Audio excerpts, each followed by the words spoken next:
Assalamualaikum warahmatullahi wabarakatuh. Waalaikumsalam warahmatullahi wabarakatuh. Untuk materi pertama tentang kurikulum merdeka itu akan disampaikan oleh Bu Nur Hidayati SPT. Waktu dan tempat kami persilakan. Allahumma sholli ala Muhammad.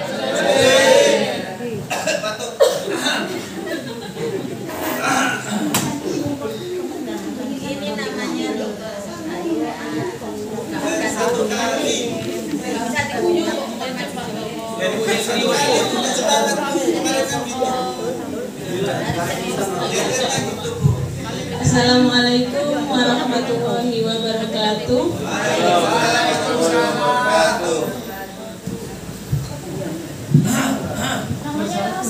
Oh iya, narasumber. Yang serius kalau menyampaikan materi. Nanti itu dianu nggih. Tadi sudah ada mboten di situ ada tim. Niki kan sudah bentuk ini nggih. Nanti ada namanya, nama timnya. Dia ditambahin nanti nggih.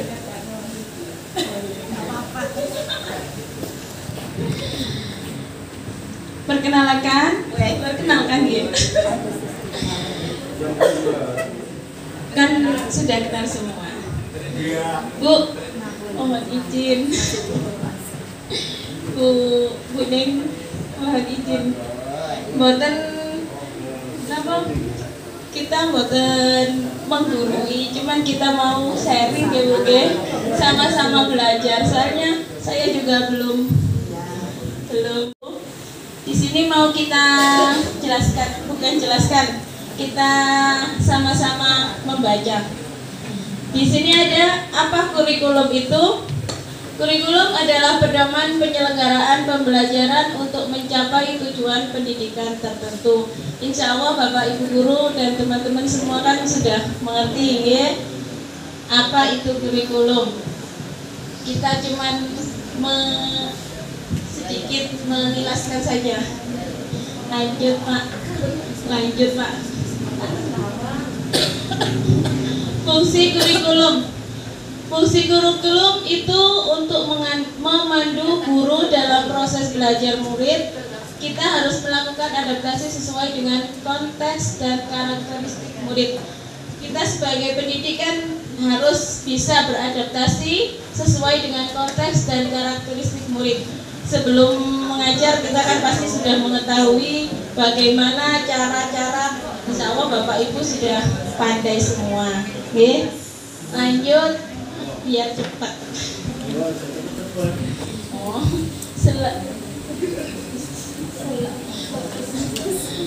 Kurikulum juga berperan penting sebagai pedoman dan acuan kita dalam pembelajaran. Mengapa kurikulum perlu dirubah? Nah, ini kan kalau kita kemarin yang sebelumnya memakai kurikulum merdeka, kurikulum K13. Nah, sekarang kan ada program baru katanya kurikulum merdeka. Oke. Kurikulum merdeka itu sebenarnya tidak berubah, cuman mengikuti perkembangan saja. Di sini ada mengapa kurikulum perlu dirubah? Nah, yang pertama, relevan dengan perkembangan zaman. Yang kedua, agar dapat memenuhi kebutuhan belajar murid. Yang ketiga, agar dapat menyiapkan generasi cemerlang di masa depan. Nah, di sini kurikulum hendaknya dapat membantu murid untuk menghadapi dunia yang penuh tantangan. Karena kurikulum yang baik adalah kurikulum yang mengikuti perkembangan zaman.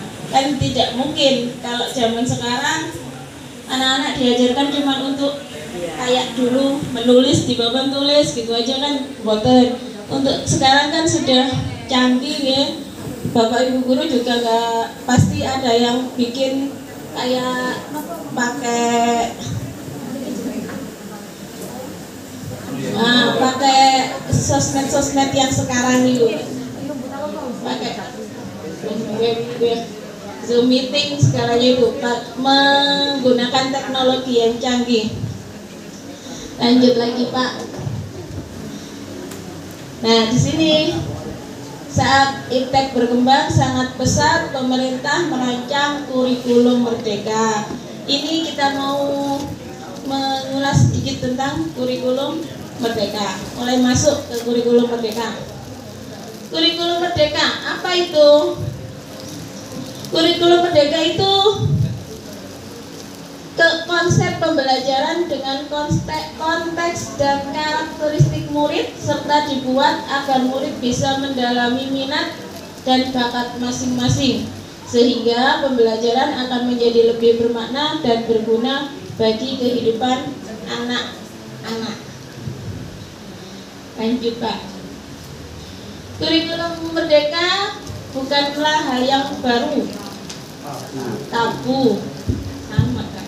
Lagi bagi para pendidik di Nusantara, sosialisasi dan implementasi kurikulum merdeka sendiri sudah menjadi bagian penting dalam sistem pendidikan Indonesia. Sebenarnya tidak banyak berubah tentang kurikulum merdeka dan kurikulum 13, cuman ada perubahan istilah saja kan. Lanjut Pak. Pendidik adalah ujung tombak terwujudnya untuk pendidikan nasional. Sebagai perwujudan implementasi kurikulum merdeka, kompetisi dan keterampilan mengajar bagi guru menjadi poin utama. Nah, ini yang menjadi poin utama buat kita sebenarnya. Lanjut.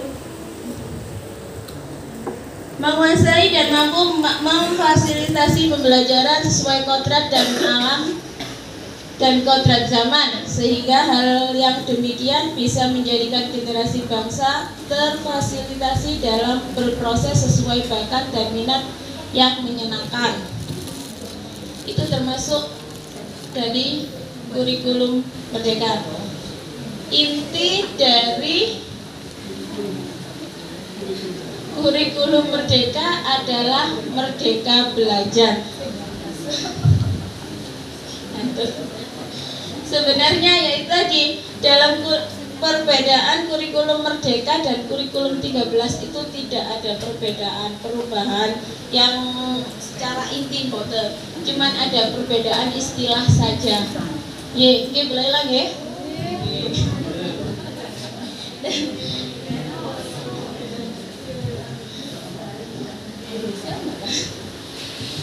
Nah, teknologi adalah hanya suatu alat, bukan segalanya. Kualitas pembelajaran dalam kelas, interaksi antara guru dengan murid itu esensinya. Yang penting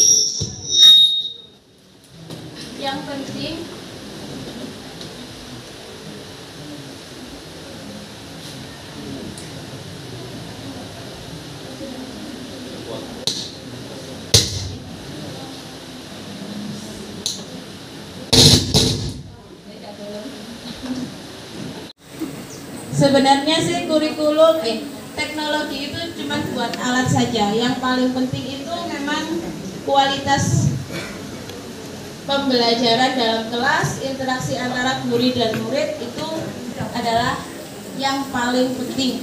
Itu esensinya. Itu katanya Pak Nadiem ternyata, bukan kata saya. Terima kasih. Mungkin materi yang awal.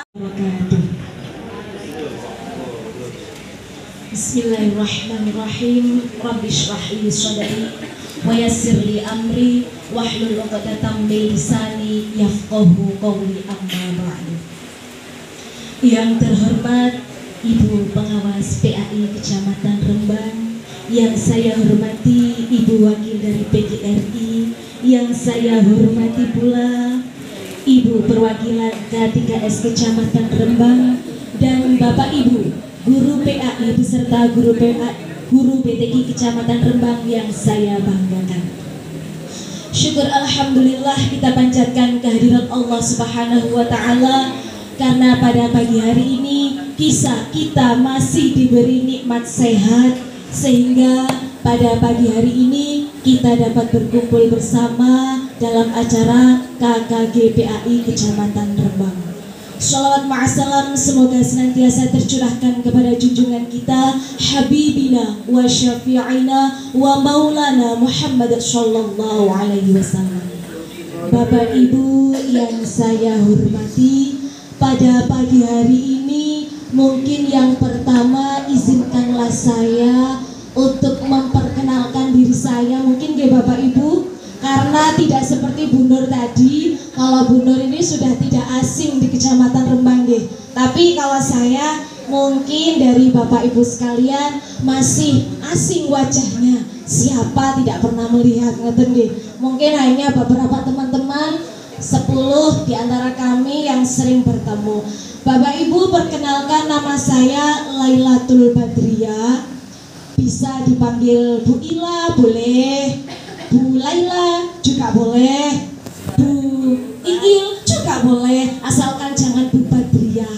Takutnya nanti sama dengan Siti Badriyah, karena saya tidak bisa menyanyi Bapak Ibu. Kemudian Bapak Ibu, saya mohon maaf seperti yang dikatakan oleh Bu Nur tadi.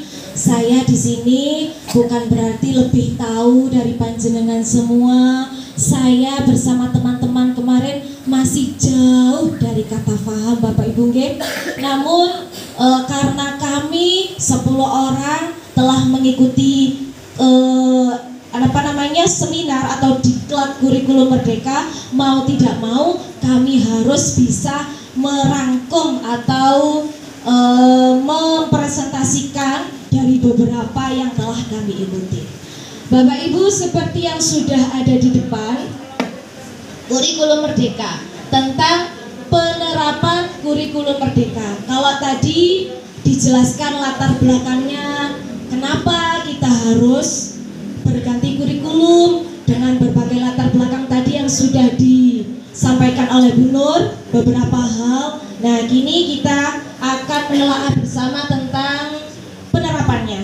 Bapak Ibu, di dalam kurikulum merdeka sebenarnya sama, cuma ada beberapa istilah saja yang mungkin berubah namanya, namun maksudnya masih sama Bapak Ibu.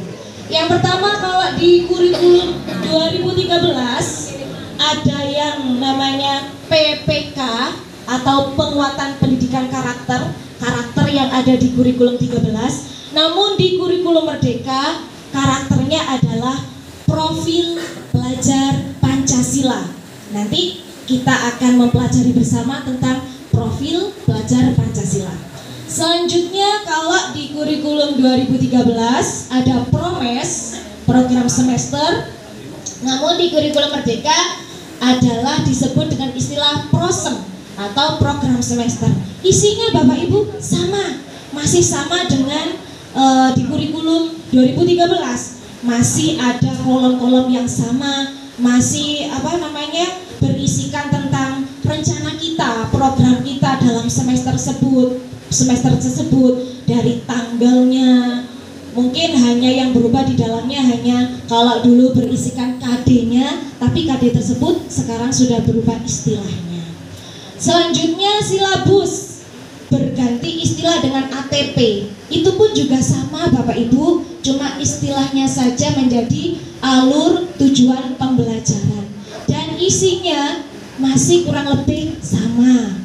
Kemudian kalau dulu di kurikulum 13 ada indikator, sekarang istilahnya dirubah menjadi TP atau tujuan pembelajaran. Selanjutnya di kurikulum 13 ada IPK, sekarang menjadi IKTP atau indikator ketercapaian tujuan pembelajaran. Kemudian kalau di kurikulum 2013 ada KI dan KD, sekarang KI dan KD istilahnya dilebur menjadi satu, yaitu CP atau capaian pembelajaran. Mungkin lebih ringkas dan lebih simpel. Lanjut Pak. Nah, ini Bapak Ibu, untuk di kurikulum merdeka sudah tidak dikenal dengan istilah RPP, namun dikenal dengan istilah modul ajar. Isinya sebenarnya sama, cuma ada beberapa item saja yang berubah namanya, berubah sedikit saja. Kemudian kalau dulu kriteria ketuntasan minimum, sekarang menjadi KKTP, kriteria ketercapaian tujuan pembelajaran. Selanjutnya ada indikator soal, sekarang di kurikulum merdeka dikenal dengan istilah indikator asesmen. Kemudian kalau dulu kita ulangan disebut dengan PH, penilaian harian, sekarang disebut sumatif. Masih sama Bapak Ibu, sumatif dilakukan setelah beberapa kali pertemuan tergantung kebijakan guru agama tersebut. Kemudian ada PTS, kalau sekarang diganti istilahnya dengan STS atau sumatif tengah semester. Namun Bapak Ibu, kami kemarin ketika diklat itu disebutkan bahwa sebenarnya PTS itu bisa dilaksanakan atau tidak, begitu nggih Bapak Ibu yang kemarin ikut nggih. Jadi seperti itu, tergantung dengan kebutuhan kita. Kemudian penilaian akhir semester juga diganti dengan sumatif akhir semester. Itu pun kebijakannya sama, boleh dilaksanakan atau boleh tidak. Nah Bapak Ibu, untuk tadi istilah pertama yang berganti PPK menjadi profil pelajar Pancasila, mari kita telaah bersama isinya. Nah kalau tadi di PPK mungkin ada 5 nggih. Ada religius, nasionalis, integritas, mandiri, dan gotong royong. Namun di profil pelajar Pancasila ini ada 6 item. Ada yang pertama, beriman, bertakwa kepada Tuhan Yang Maha Esa dan berakhlak mulia. Kemudian berkebinekaan global. Kemudian gotong royong, bernalar kritis, kreatif, dan mandiri. Dilanjutkan Pak, selanjutnya kita telaah satu persatu. Yang pertama adalah poin beriman, bertakwa kepada Tuhan Yang Maha Esa dan berakhlak mulia. Nah Bapak Ibu, nanti kita diharapkan anak-anak itu bisa tertanamkan sebuah karakter di antara beriman, bertakwa kepada Tuhan Yang Maha Esa dan berakhlak mulia. Ini ada 6 akhlak. 5. Yang pertama, akhlak beragama, di mana nanti anak-anak itu diharapkan memiliki karakter dapat mengenali Tuhan Yang Maha Esa serta mengagungkan sifat-sifatnya yang Maha Esa, Maha Pencipta, Maha Pengasih, Maha Penyayang, serta anak-anak mampu melaksanakan ibadah sesuai dengan agama dan kepercayaannya. Kemudian untuk akhlak pribadi, di sini anak-anak diharapkan memiliki karakter atau kepribadian yang jujur, bersosial tinggi, bertanggung jawab, peduli, dan yang lain-lainnya. Selanjutnya, akhlak kepada manusia. Di sini diharapkan anak-anak memiliki karakter sosial yang tinggi kepada manusia sesama, diharapkan dapat memiliki rasa peduli, empati, simpati, karena mungkin Bapak Ibu seperti yang panjenengan ketahui bahwa di akhir-akhir ini sudah tidak sama dengan di zaman dahulu nggih Bapak Ibu. Kalau dulu kita Bapak Ibu semuanya mungkin kalau ada unggah-ungguh kepada orang yang lebih tua itu sangat lebih unggah-ungguh nih daripada anak-anak di zaman sekarang. Mungkin inilah tugas kita sebagai Bapak Ibu guru, menanamkan karakter akhlak kepada manusia. Seperti banyak sekali sekarang contoh-contohnya di media sosial Bapak Ibu nggih, ada penerapan profil Pancasila. Biasanya dengan contoh di situ sebuah bis ya yang berisikan anak-anak mempraktekkan anak-anak itu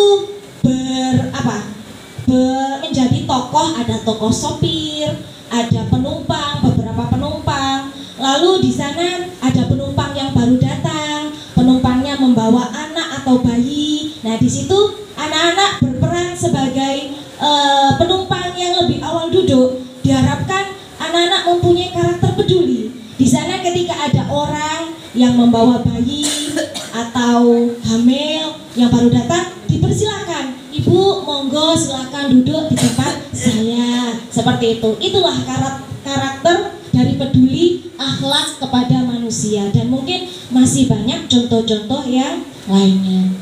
Kemudian selain beberapa akhlak tadi, juga akhlak kepada alam. Selain kepada Tuhan, kemudian kepribadian dan akhlak kepada sesama manusia, anak-anak juga dididik untuk berakhlak kepada alam juga. karena alam itu juga termasuk ciptaan Tuhan yang Maha Esa.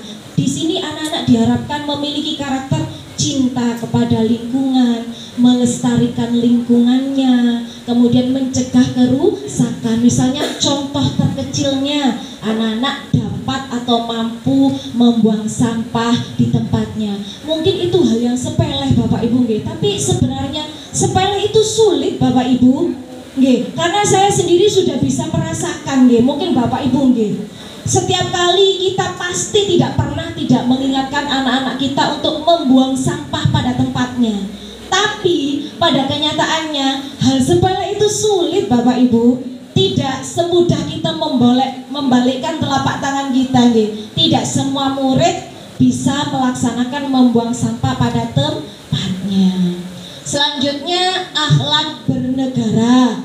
Ini yang terakhir, kita berusaha untuk menumbuhkan karakter anak-anak kita agar memiliki tanggung jawab terhadap bangsa negara kita, dapat melaksanakan tanggung jawab dan memilah-milah antara hak dan kewajiban terhadap tanah air Indonesia. Selanjutnya Pak, selanjutnya yang kedua poin dalam profil pelajar Pancasila adalah berkebinekaan global. Nah, di sini poin yang pertama, anak-anak dapat mengenal dan menghargai budaya, di mana Indonesia itu negara kita, negara yang kaya akan budaya, nggih Bapak Ibu.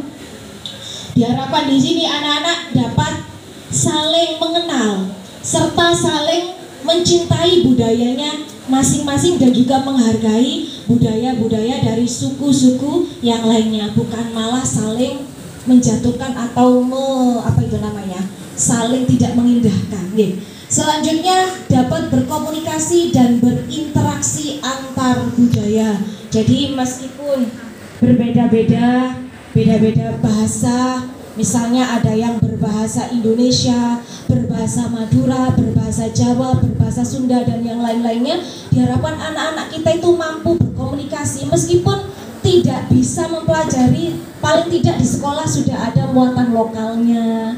Kemudian jika tidak berbahasa sesuai budaya, saat bersatu berkumpul bersama bisa menggunakan bahasa Indonesia. Pokoknya intinya tidak saling mengolok atau mengejek bahasa-bahasa yang lain dari budaya.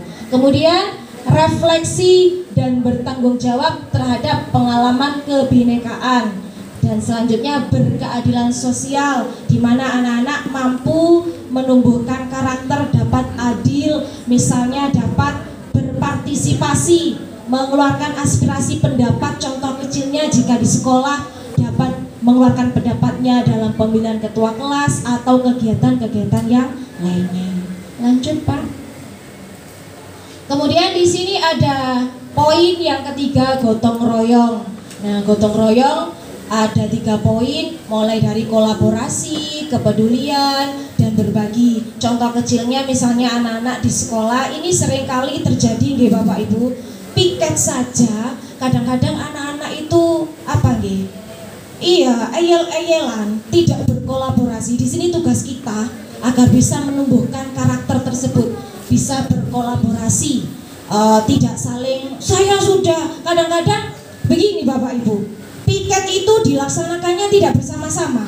Kadang-kadang yang satu sudah di ujung pintu, satunya lagi masih mengawali, satunya lagi sudah dicikrak. Nah, itu berarti menunjukkan kolaborasi yang belum maksimal. Di sini nanti kita sebagai Bapak Ibu guru mencoba menumbuhkan sikap kolaborasi serta kepedulian terhadap sesama, di mana di dalam kelas pastinya ada yang lupa tidak membawa pensil, lupa tidak membawa penghapus. Kita tumbuhkan rasa peduli untuk saling berbagi, saling membantu juga. Dan contoh-contoh yang lainnya yang mungkin masih banyak dan saya rasa Bapak Ibu guru pasti juga lebih tahu. Monggo lanjut Pak. Nah, selanjutnya poinnya adalah mandiri, di mana anak-anak bisa pemahaman diri dan situasi yang dihadapi, mampu menghadapi masalah yang ada di sekolah, kemudian bisa meregulasi diri Ketika mengalami kesulitan, anak yang mandiri tidak akan lantas diam. Banyak cara yang dilakukan agar dia berani untuk bertanya, kemandiriannya untuk bertanya, dan mencari jalan-jalan yang lain yang bisa memberikan solusi kemandiriannya. Lanjut Pak. Kemudian di sini ada juga poin bernalar kritis yang terdiri dari memperoleh dan memproses informasi dan gagasan, menganalisis dan mengevaluasi penalaran dan prosedurnya, serta refleksi, pemikiran dan proses berpikir. Selanjutnya Pak. Nah, ini ada kreatif, diharapkan anak-anak bangsa kita menjadi anak-anak yang kreatif, dapat menghasilkan gagasan yang orisinal, menghasilkan karya dan tindakan yang orisinal, memiliki keluasan berpikir dalam mencari alternatif solusi dan permasalahan. Makanya di kurikulum Merdeka ini Bapak Ibu kemarin itu disampaikan kalau ada apa itu intra dan apa Bu kemarin yang jam mengajarnya itu kan sebenarnya masih 4 jam untuk agama. Namun yang 3 itu yang apa Bu? Lupa saya. Ya, kenapa Bu? Kenapa? Nggih. Yang 1 jam untuk project gitu nggih. Nggih, seperti itu. Jadi diharapkan nanti ada project-project yang dihasilkan. Selanjutnya, Pak. Terima kasih. Selamat berjuang menjadi guru-guru hebat Nusantara bangsa Indonesia. Ada kurang lebihnya Bapak Ibu, saya mohon maaf yang sebesar-besarnya. Akhirul kalam, wassalamualaikum warahmatullahi wabarakatuh.